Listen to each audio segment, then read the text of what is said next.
అట్లాంటి నువ్వు కూడా వచ్చి జగన్మోహన్ రెడ్డి గారి గురించి విమర్శించడానికి కొంచెమైనా నైతికత ఉండాలి కదా.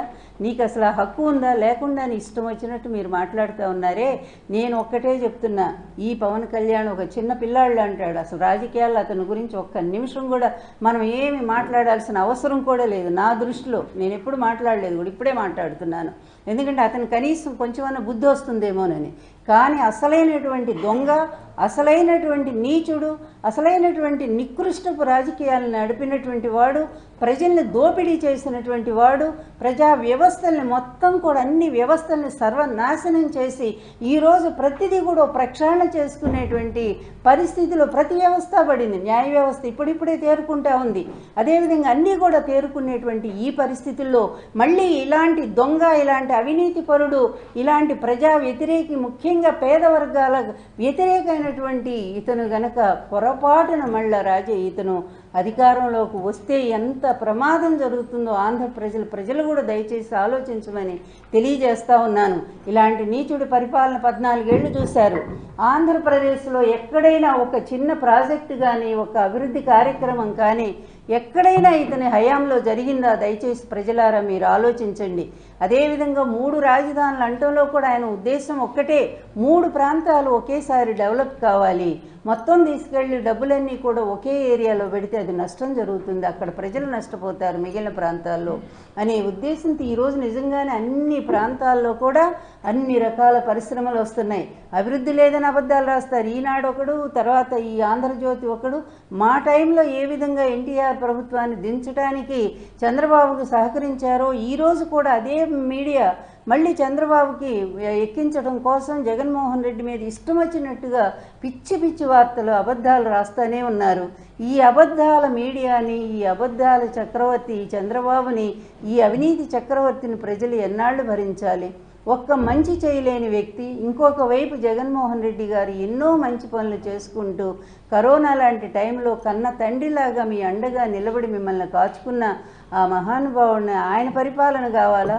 లేకపోతే రేపు చంద్రబాబును పొరపాటుని గెలిపిస్తే అతను రాడు ముఖ్యమంత్రిగా, ఆ పనికి మాలినాడు ఉన్నాడు కదా, చదువు సంజా లేనటువంటి వాడు, ఆయన తీసుకొచ్చి, ఆ పిచ్చోడిని తీసుకొచ్చి, ఎవరు లోకేష్ని, వాడిని తీసుకొచ్చి ముఖ్యమంత్రిని చేస్తాడు. లేకపోతే పెళ్ళాం అన్నం కూడా పెట్టదు, అతనికి బయటికి గెంటే పరిస్థితి ఉంది. అందువల్ల అలాంటి ఒక దురదృష్ట పరిస్థితి జగన్మోహన్ రెడ్డి కావాలా?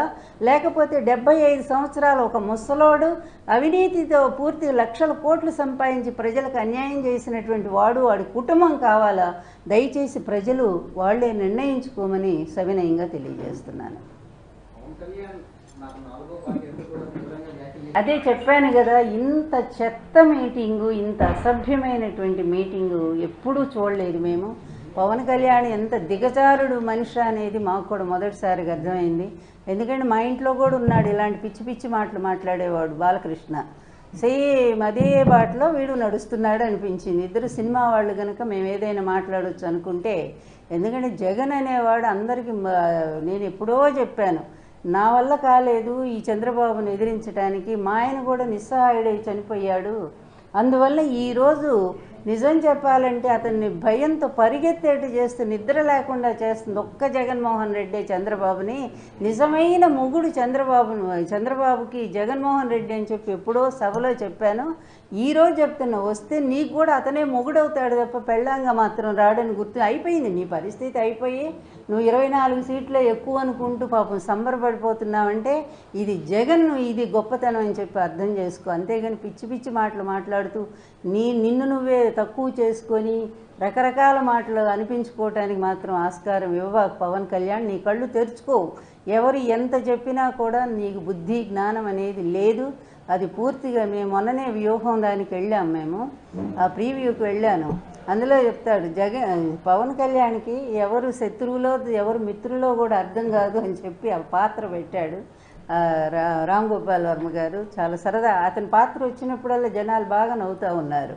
అది నిజం 100%గా. ఎందుకంటే ఇతను మాటల మనిషే తప్ప, అది కూడా స్క్రిప్ట్ రాసుకొచ్చి డైలాగులు, అది కూడా చంద్రబాబు నాయుడు ఆఫీస్ నుంచి ఆ స్క్రిప్ట్ రాసిస్తే ఆ తిట్లన్నీ అన్ని తిట్లే. ఏంటి మీ జెండా సభలో మొత్తం జగన్ను తిట్టడానిక? నాకు ఒకటి గుర్తొస్తా ఉంది ఒక మాట. ఇది ప్రహ్లాదుడు హిరణ్యకశిపుడిని అంటాడనమాట. హిరణ్యకశిపుడు పద్దాక వాడు శత్రువు కదా, హరి హరి అంటే అక్కడ అంటాడు. చివరికి ప్రహ్లాదుడు కొడుకు భక్తుడు, మహాభక్తుడు, ఆయన దగ్గరికి వచ్చి ఎక్కడున్నాడు రా హరి, నేను అంతా ఎతికాను, ఆ లోకం ఎతికాను, ఈ లోకం, నా నిద్రలోను, నా మెలకువలోను, నా తిండి తినేటప్పుడు అన్ని వేళల్లో కూడా ఆ హరి కోసమే నేను అన్వేషిస్తున్నాను అంటాడు. అంటే అప్పుడు అంటాడు, నాన్న నేను భక్తుడిగా నేను ఆయన్ని పూజిస్తాను హరిని, కానీ నువ్వు శత్రువుగా ఉండి కూడా ఆ హరినే తలుస్తున్నావు కదా అని అంటాడు. అట్లాగుంది వీళ్ళ పరిస్థితి. శత్రువులుగా ఉండి కూడా ఎప్పుడు జగన్ జగన్ జగన్ జగన్ నామం తప్ప వీళ్ళకి రెండో మాటే రావట్లేదు.